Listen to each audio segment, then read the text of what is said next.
Police પ્રશાસન અહીંથી sound પણ ચોરી ગયું છે, ત્યારે પ્રશાસનને પણ કહેવા માંગીએ છીએ, તમે માયક અને સાઉન્ડ ચોરી જશો તો પણ અમારા આદિવાસી, દલિત, ઓબીસી માઇનોરિટીનો અવાજ તમે દબાવી નથી શકવાના. આ અવાજ સંવિધાનનો છે, આ અવાજ બાબા સાહેબનો છે, એને ક્યારે તમે દબાવી નથી શકવાના.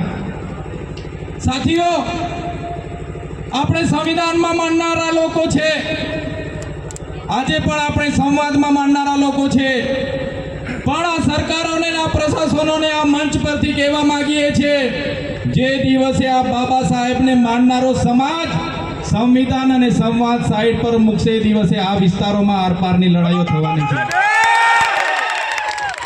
સાથીઓ, આજની લડાઈ છે સિસ્ટમ સામે છે. સાથે સાથે આવા અધિકારીઓને જે લોકો બચાવે છે, એ ભાજપ સરકાર સામેની આ લડાઈ છે ને આવનારા દિવસોમાં સરકારને પણ કહીએ છીએ, આવી માનસિકતા ધરાવતા અધિકારીઓને બચાવવાનું કામ જો આ ભાજપની સરકાર કરશે, આદિવાસી વિસ્તારોમાં સરકારી એક પણ કાર્યક્રમ અમે નહીં થવા દઈએ. લડત અમારી ચાલુ થશે, ચાલુ રહેશે. ત્યારે આ વિસ્તારના ભાજપના મંત્રી, તમારા ને અમારા મંત્રી નહીં, પણ ભાજપના મંત્રી એ કલેક્ટર બેનને બચાવવા માટે હવાતિયા મારે છે, હવાતિયા મારે છે. ભાઈ, અહીંયા મોટા મોટા તાઇફાઓ કરે છે આદિજાતિ મંત્રી કુબેર ડિંડોરે, પણ સાંભળી લે,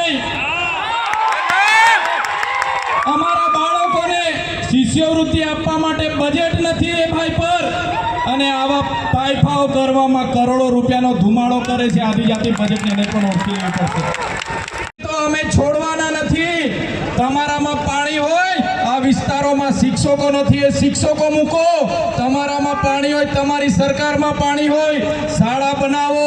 આ વિસ્તારમાં સિંચાઈના પાણી નથી, એ કરો. અને એ પણ નહીં કરશો તો તમારા જેવા મંત્રીઓને પણ આ વિસ્તારોમાં અમે ઘૂસવાની દે બહિષ્કાર કરીશું. ત્યારે આ માનસિકતાઓ સામે આજે એક થનારો આદિવાસી, દલિત, ઓબીસી માઇનોરિટી, દલિત, વંચિત, ગરીબ, આ સમાજનો અવાજ કોઈ નહીં બચાવી શકે. પોલીસ વિભાગના અધિકારીઓને પણ આજના જાહેર મંચ પરથી કહીએ છીએ, અમારા જેવા ચૂંટાયેલા પ્રતિનિધિ હોય, પીઆઈ, પીએસઆઈ, એસપી હોય કે કલેક્ટર હોય, આપણો પગાર પ્રજાના ટેક્સમાં આવે છે. આપણે બધા આ પ્રજાના સેવક છે ને આપણે સેવા કરવા માટે આવ્યા છે. ત્યારે આ બધા ધારાસભ્ય, આ બધા મંચસ્થ નેતાગણ સમય આવી ગયો છે.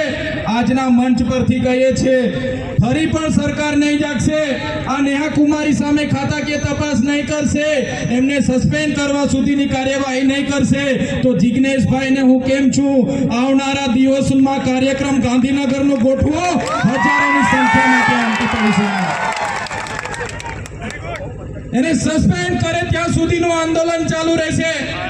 માત્ર મહીસાગર જિલ્લો નહીં, આવનારા દિવસોમાં અંબાજીથી ઉમરગામ, સમગ્ર ગુજરાતના લોકોને આહવાન કરો અને ગાંધીનગરમાં કાર્યક્રમ રાખો. નેહા કુમારી તો શું, એના જેવા જેટલા પણ માનસિકતાવાળા કલેક્ટરો હશે, બધાને આપણે સસ્પેન્ડ કરાવીને રહીશું. ત્યારે સાથીઓ, આવી જ એકતા, આવો સહકાર બધા સાથી ધારાસભ્ય મિત્રોને આપતા રહેજો. જ્યારે પણ આહવાન થાય, મોટી સંખ્યામાં આપણે ફરી પણ ઉપસ્થિત થવાનું થશે તો થઈશું. આજના આ કાર્યક્રમમાં આપ સૌ અનેક મુશ્કેલીઓનો સામનો કરીને અહીંયા સુધી પહોંચેલા છો, ત્યારે સૌનો આભાર માનીએ છીએ. સાથે આવો જ સહકાર તમારો મળતો રહે અપેક્ષા પણ રાખીએ છીએ. સમયના અભાવે અહીં વાણીને વિરામ આપીએ છીએ. જય જોહાર, જય ભીમ, જય આદિવાસી.